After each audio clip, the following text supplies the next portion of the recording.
تھل اور قلعہ منکیرا۔ صحرائے تھل پنجاب کا ایک صحرا ہے جسے کسی زمانے میں دوآبہ سندھ گاگر کہا جاتا تھا۔ یہ دریائے سندھ اور دریائے جناب و جہلم کے درمیان میاں والی، جھنگ، خوشاب، لیا، بھکر اور مظفر گڑھ کے علاقوں پر مشتمل ہے۔ صحرائے تھل کی لمبائی 250 کلومیٹر جبکہ چوڑائی 90 کلومیٹر ہے۔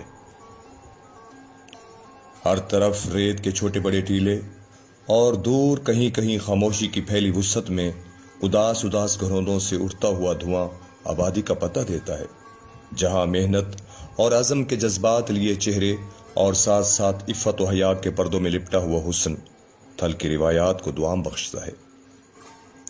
چپ چاپ زندگی کا سفر طے کرتے ریت کے ٹیلے جو اپنے وجود کو بچانے کی کوشش کرتے ہیں اور ان کے وجود کو مٹاتی بناتی ہوئی تیز آندھیاں، تحد نظر پھیلے ریت کے ٹیلے جہاں رات کو چاندنی بکھرتی ہے تو لگتا ہے کہ ایک سنہرا دریا بہہ رہا ہے۔ صحرا میں جب ہوا چلتی ہے اپنے ساتھ ریت کو اڑا کر ایک سے دوسری جگہ منتقل کرتی رہتی ہے، جس سے ٹیلے بنتے اور بکھرتے رہتے ہیں۔ چنا یہاں کی مقبول فصل ہے۔ دریائے سندھ سے نکالے جانے والی نہروں سے تھل کو سیراب کیا جاتا ہے، جس سے ریت کے ٹیلے اب سرسبز کھیتوں میں ڈھلتے جا رہے ہیں، لیکن اس سے علاقے کا صحرائی پن ختم ہوتا جا رہا ہے۔ 1992 کا سال تھا جب میرے والد صاحب کا تبادلہ تحصیل آفس منکیرا میں ہوا۔ میں اس وقت 8ویں کلاس کا اسٹوڈنٹ تھا۔ انہوں نے وہاں سے ایک کتاب خریدی جس کا نام تھا تاریخ منکیرا اور اس کے مصنف کا نام تھا دوست محمد کھوکھر۔ وہ کتاب آج بھی میرے پاس موجود ہے۔ اس کتاب میں قلعہ منکیرا کے عروج و زوال کو اس خوبصورت انداز میں بیان کیا گیا ہے کہ وہاں جائے بغیر بندہ رہ نہیں سکتا۔ وہاں پہنچ کر یوں محسوس ہوا جیسے ہزاروں سال کی تاریخ سانس لے رہی ہو۔ کہتے ہیں وقت کا دریا کبھی رکتا نہیں، لیکن قلعہ منکیرا میں جیسے وقت تھم سا گیا ہے اور ایسا لگتا ہے جیسے یہاں صدیوں کے شب و روز سستا رہے ہیں۔ آسمان کی طرف نگاہ کی تو دیکھا آسمان بادلوں سے بھرا ہوا ہے اور تیز ہوا کے چلنے سے ایسا لگتا ہے جیسے ابھی بارش برسنے کو ہے۔ تاریخ منکیرا کا سراغ 1000 سال قبل مسیح سے ملتا ہے۔ سب سے پہلے قلعہ منکیرا کی تعمیر 550 قبل مسیح میں مل قوم کے راجا نے کی، جس کا نام مل کھیر کوٹ تھا، جو زمانے کے گزرنے کے ساتھ ساتھ منکیرا کے نام سے مشہور ہو گیا، جن کے ایک کے بعد دیگرے یونانی، مصری، ایرانی، آریہ، عرب، بلوچوں اور پٹھانوں نے اپنی ریاست میں اسے شامل رکھا۔ یہ سب قبائل مختلف ادوار میں منکیرا پر قابض رہے۔ منکیرا آج چند ہزار نفوس پر مشتمل ایک تحصیل ہے اور ایک عام سا شہر ہے، لیکن کسی زمانے میں ایک عظیم ریاست ہوا کرتی تھی، اور اس ریاست میں خوشاب، جھنگ، بھکر، لیا، مظفر گڑھ، میاں والی، ڈیرہ اسماعیل خان اور بنو کے اضلاع شامل تھے۔ 1480 میں بلوچوں کا قلعہ منکیرا پر قبضہ ہوا، جس میں جسکانی بلوچ قابل ذکر ہیں، جنہوں نے لگ بھگ 200 سال تک حکومت کی۔ یہ تاریخ منکیرا میں ایک خاص اہمیت کا حامل ہے۔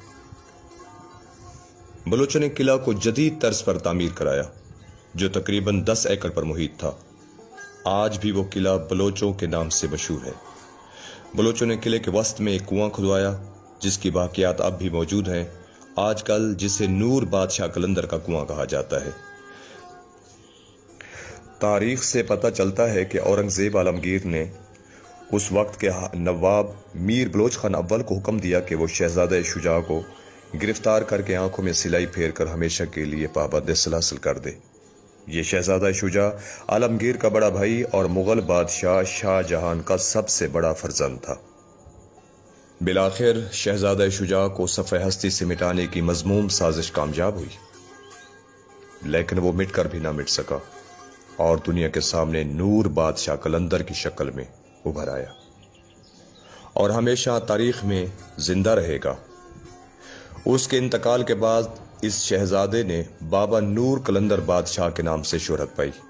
یہ انہی کا مقبرہ ہے جو قلعے کے وسط میں واقع ہے۔ جسکانی بلوچوں کے آخری فرمانروا نواب حیات خان جسکانی جس کو اس کے اپنے ہی محافظ گولا خان سرگانی نے رات کو سوتے میں قتل کر دیا۔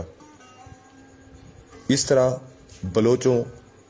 بلوچوں کا قلعہ منکیرا پر ہمیشہ کے لیے خاتمہ ہو گیا۔ 1772 میں سر بلند خان سدوزئی نے منکیرا پر حملہ کیا اور نئے نواب محمد خان جسکانی کو شکست دے کر قلعہ پر قبضہ کر لیا۔